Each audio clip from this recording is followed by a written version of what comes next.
Pastor Monica, and today I have two special guests with me. We have Callie Williams and Daisha Cage. Let's go! This is another episode of the Gathering Catapult. Whoosh! Yeah! Y'all like that, huh? That was a new addition for her, right? All right, so today we're excited about what the Lord is doing in your life. Yes. We're excited about what the Lord is doing in their life, right? Yeah. I'm telling you, it doesn't matter where you are, where you think you are in this place. We are only scratching the surface. We haven't even gotten deep yet. We're just getting started, and we are getting results already. We're getting results already in what God is saying. But whatever those results is, don't you get proud, because I'm telling you, you have seen nothing yet. You just stepping in there. You just got one toe in that water right now. You just got one toe. You know, it be a little cold. It's a body shocker. It's like, I never did this before. Like, what's going on? I'm learning. I'm trying to get in there. But we are going to get in there today. Mark chapter 9 and verse 23 and 24 in the Amplified Translation. It says, Jesus said to him, "You say to me, if you can," ooh, the audacity. If you can, then Jesus says to him, "All things are possible for the one who believes and trusts in me." Immediately the father of the boy cried out with a desperate, piercing cry, saying, "I do believe. Help me overcome my unbelief." Is that somebody out there today? Yes. Lord, I believe. Help me overcome my unbelief. Y'all want them to drop some in the comments? What they dropping? Help me overcome my unbelief. Help me overcome my unbelief. Y'all go ahead, cry it out. Drop it in the comments. Pray for yourself. Pray for your neighbor. Lord, help us overcome our unbelief. Yes. There's a part of you that may believe, but there are many parts of you that struggle with unbelief, and we are going to beat them all. Is that right? That's right. We'll overcome them all. That's Every right. part of us is not believing what God is saying. We got a little part of us that believe, and then we make some distance. We make a little ground coverage, but then we don't seal the deal right because something else wasn't believing. Yeah. But we're going to get there. So I got some people here today that's going to share with us some stories that we are going to really learn from and understand how we get results in what God is saying. I'm telling you, God is so faithful to us that He will cause you to have results when you believe and even when you don't believe. So it's amazing. So Callie, I want you to talk to us today. Why don't you share with us your story about, just something God has been doing with you in the gathering space. So recently I have been kind of talking to people, So someone from a long time ago I used to talk to, she recently gave her life to Christ. And I was just I was in shock because she would be the last person I would think would give her life to Christ. So she just texted me and was like, "Oh yeah, we should talk more because, I don't have Christ-like friends." So I was like, okay. So she wound up texting me, and I wound up inviting her to catering events that we've been having, and she wasn't able to make it. But this one day, she came over and was like, "Hey, can I come to your church Sunday?" And I was just looking Lord, because I didn't know what to do. I didn't know what to expect. I was not expecting. It was out of the blue. So I was like, sure, and I gave her the address. And I didn't think she was gonna come. I really did not. That's that unbelief in me. We working on it. Okay? So she was like, so she came Sunday. And I was just my heart dropped. I sat down, I was a little nervous. I don't even know. I was just so shocked. And then she wound up coming, and I was telling my buddy Alan, my big bro Alan. If you don't know him, you need to know him. He's great. So, my big bro Alan, we was talking. I was like, I invited this person. I was telling him about it, and he saw the nervousness in me. We had a big long talk, and he was just like, don't let your unbelief put the Lord in the box. And you know Come what? on, that's so good. Drop it in the comments. Drop it in the comments. Don't let your unbelief put God in a box. Don't put God in a box. Drop it in there. And I was just like, looking at Alan because we always be playing a lot, so I was not expecting him to like go deep with me that day. I was not. We played way too much, so I was like, okay, Alan, give me a little wisdom. I was like, okay, so you give me some wisdom. I'm always getting on you, but you want to give me some wisdom too? I was like, okay. So yeah, it was like I had prayed for her like after the day, not like directly, but afterwards, and it was really exciting. That's amazing. That's amazing. But I want to point out a few things here. We see that Callie ended up with results on accident. Yeah. She got results out of, even in the midst of unbelief. So even in her attempt originally to want to see, like, it was a good idea. Like, I would like to see this person actually saved. Yeah. And it wasn't like this thing she felt was completely possible, right? It was just like, this is something I would really like to happen because I realize she needs God in her life. She needs to change. And I believe earlier she mentioned some things to us offset just about the things that this person had been going through, and she desired for her to know God and to experience just a different lifestyle. So that desire being lifted up, the conversation she had with her previously about God, about her life, inviting her, were seeds that were planted in this girl's life. And so the Lord did not allow all of, these things to be carried out, the outcomes to be carried out in the midst of Callie's presence, so to speak, but they were carried out. And so she planted seeds that she didn't even believe was going to come up. How about that? Put in the comments, help my unbelief. Put in the comments, help my unbelief. She planted seeds that she didn't believe were going to come up. But the girl ended up giving her life to Christ and then calling and telling her about it, right? Yeah. So then she decides, she tells her, hey, I want to connect. And now she's like asking her, telling her, well, you should come to some of these things. So the girl's not coming.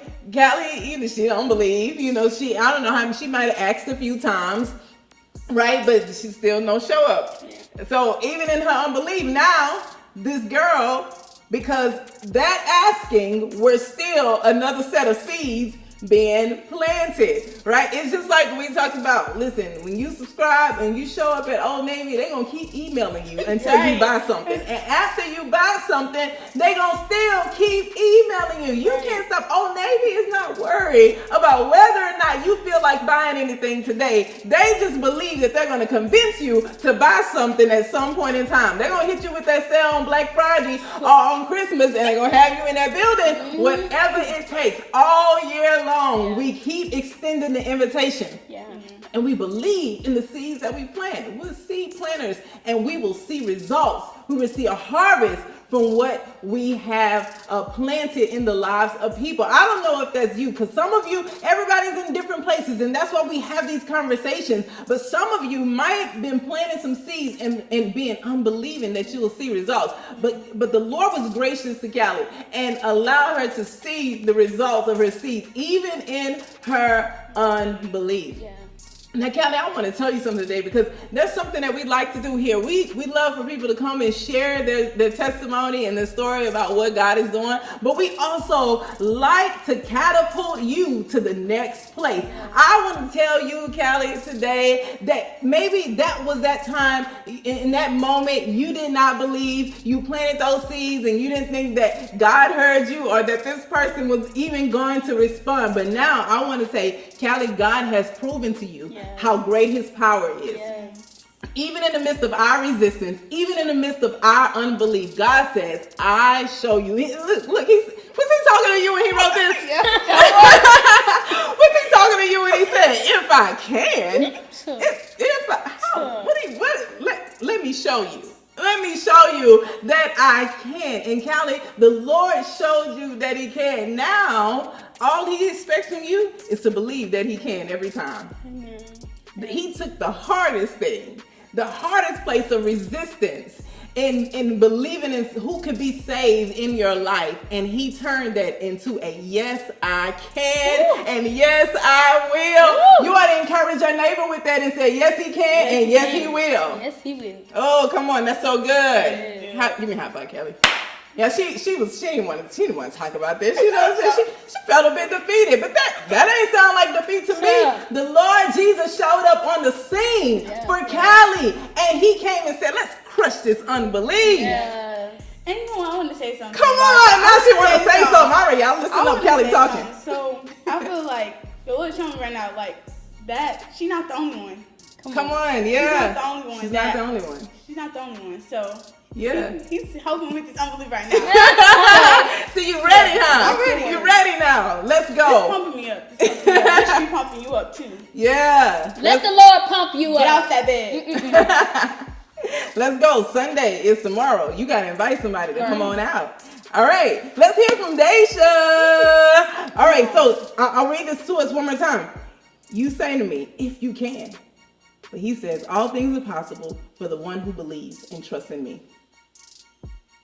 Daisha, let's hear your story. I want to talk about, because we had Daisha on here before, right? And she told us about some people she was talking to at school. And we get results, right? God gets results. He gets results in unbelief. He gets results in belief. God gets results because he's sovereign God and he can do anything that he wants. There's nothing that can stop him. So she got the people from her school to come to church.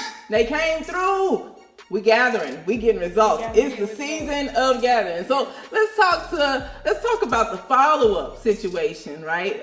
Behind it. We got them to come. Now what do we do? Because sometimes here at the cathedral, we get results one time and we feel accomplished for a lifetime. I don't know why we do that.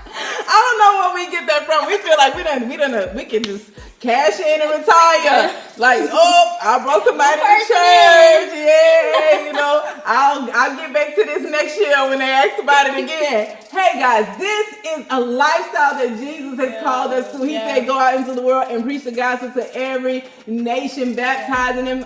And he said to teach them all that I have commanded you. This is an ongoing cycle that never ends. It's a lifestyle that you got to take on. Ooh, yeah. That's good. That's right. Somebody type in the comments. It's a lifestyle. It's a lifestyle. That's right. So let's hear it, Dave. Tell us about that. How did it go with those who came? And specifically, I think we're going to talk about Jenna today, right? Hey, Jenna. So Jenna. Jenna came to church.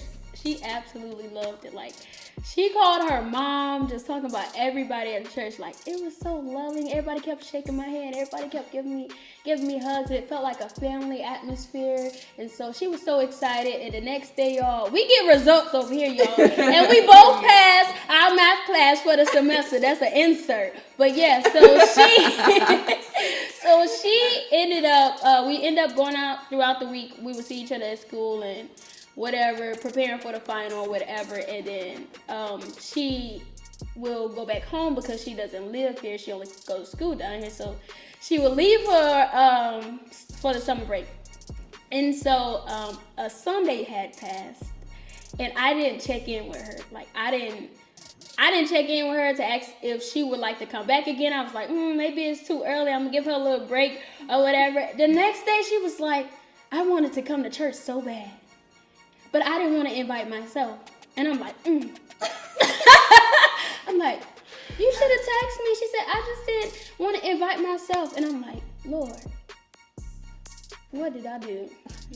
What did I miss? And the Lord told me, like I was scared because I didn't think that she would want to come back to church like the following Sunday, or like, you know, in the past you get people to come to church one Sunday and they be like, I ain't coming back next month.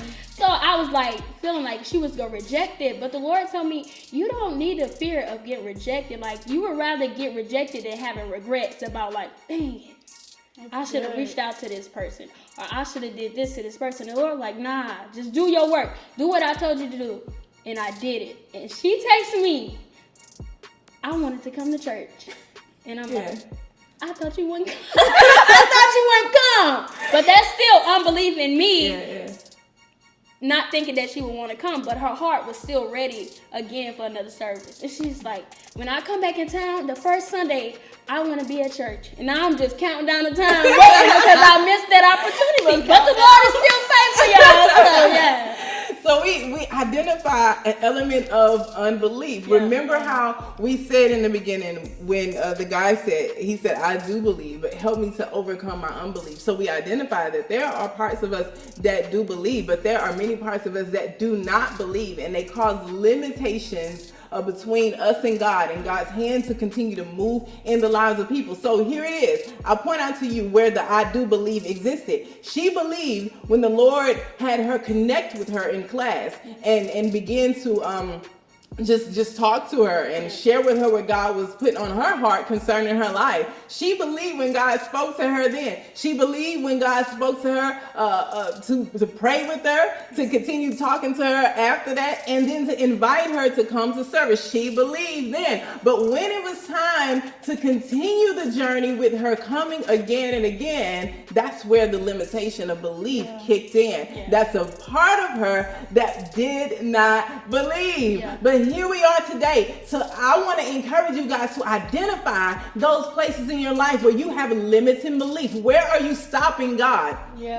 Right? That's Where are good. you cutting him off? Yeah. It may not be, for some of you, it may be at the beginning. You might be struggling to get started and you just need to break through the starting point, right? But for some of you, you may be hitting, step one of intentionality and then testifying, and then you're expecting results and you get a result, but you don't expect the results to sustain. Yeah. You don't expect the results to last. Yeah. You don't expect them to stay, right? Where are your limitations? Where is the part of you that does not believe? I encourage you to identify that place and allow Jesus to crush it, Yeah. right? He is faithful even in our unbelief. If Yeah. you are willing to confess it, God, I believe, but help my unbelief. Yeah. God, there's places in my heart, in my life, where I do not believe. Open my eyes to them so that I can recognize them and begin to face them head on. Man, I'm so excited. Then you got any words of power and encouragement? How are you feeling about the opportunity God is giving you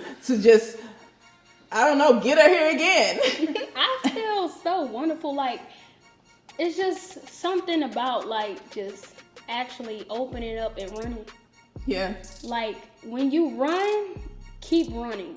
yeah. Like, it broke the limitation with me just getting him here for one Sunday. The Lord's like, you need to invite somebody here every Sunday. I Every don't care Sunday. if y'all having cooking, if y'all not having cooking, you invite them here because I'm still moving here. Come on, that's so good. So, yeah. Every Sunday, Every type it Sunday. in the comments. Every Sunday. We're not just gathering for Meet Me at the Cathedral Day. Yeah. We're not just gathering for a special event or just like a Kaddish night or Unawakened Love. We are gathering for the kingdom all the time, for everything. Yeah. What's the next worship opportunity? Invite them there. Yeah. What's the next thing that's going on? Invite them. Like, I don't care what it is. If it's anything that has to do with the house of the Lord and Jesus is going to be there and there's a way that they can be impacted, invite them there. Require us on Thursday. Invite them. Like, I don't care what invite them there, right? Come volunteer at G-Tide. Invite them there. Why don't you come volunteer and work the cameras or something in church? Hey, we need a little help this Sunday, right? Take away all of their excuses, right? That people love to give sometimes. They love to volunteer and help out. Yes. And you never know where their relationship is going to lead. Yes. Yeah. I'm telling you, it's going to lead them to Christ. It is. It's gathering season. Are y'all excited about what God is doing? Because I am. You excited? I am. Yes. You excited? I'm excited. I'm super excited. This is coming up, Who- y'all. she might be excited. more excited than you. What you? Y'all, it's time to take God out the box. Come on. That's how I'm feeling. You- It just keeps it's that's like- Take God out playing the in my box. head. Like, It's replaying in your head. Yeah. They need to drop that in the yeah, comments. Drop drop that that in in the the comments. Take Take God out the box. Right now. Right now. Take away yes. that unbelief. Yes. Take God out of the box. Hey, we're excited about what God is doing in your life and in the cathedral. Yes. I am Pastor Monica Cage, and this is Callie Williams. and Daisha this K. has been another episode of the Gathering Gathering Catapult.